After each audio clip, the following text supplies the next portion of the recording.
Aujourd'hui a eu lieu la séance de restitution de la mission économique RDC Brésil qui a eu lieu du 15 au 27 octobre 2023.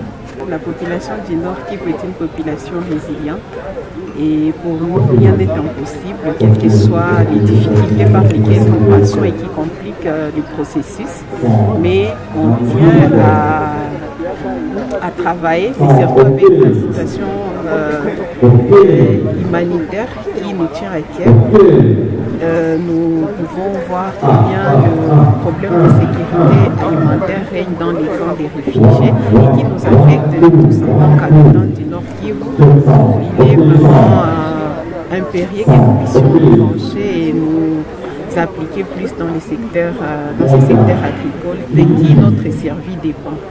Par rapport à ce que nous avions copié du Brésil où nous sommes passés, c'est que nous avons été mis. S'ils ont réussi aujourd'hui, s'ils en sont à ces niveaux, c'est parce qu'ils ont d'abord tenu en premier lieu de l'importance du capital humain, du développement, de la formation technique, et ils ont créé même plusieurs centres de recherche, mais aussi des formations professionnelles dans les secteurs agricoles.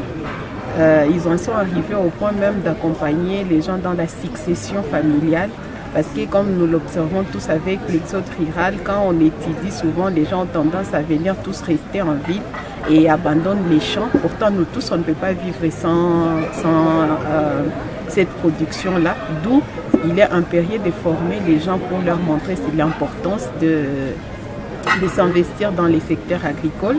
En deuxième lieu, je parlerai des infrastructures, parce que c'est impossible aussi de développer ces secteurs si nous n'avons pas des routes et des cercles agricoles qui répondent, si nous n'avons pas des entrepôts, des silos et autres, tout ce qui suit.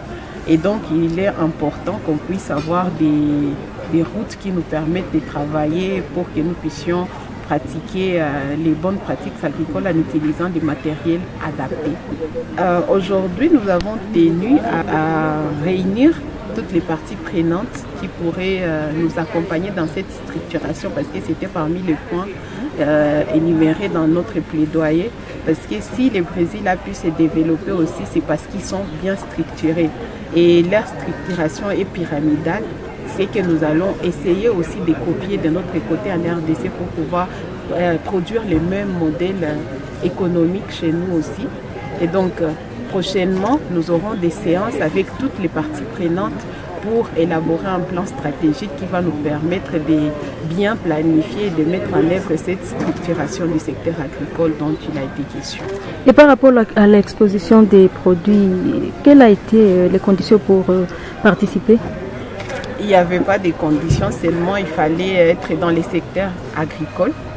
Donc, parce qu'on parle du secteur agricole notamment pour présenter pour avoir les produits finis tels que vous avez vu les exposants là-bas, il faut avoir accès à une matière première de qualité. Et pour avoir accès à une matière première de qualité, il faut appuyer les petits producteurs notamment par l'accès facile à une semence de qualité, le matériel aratoire, les produits phytosanitaires, mais aussi la technicité par la bonne pratique ou les bonnes pratiques agricoles.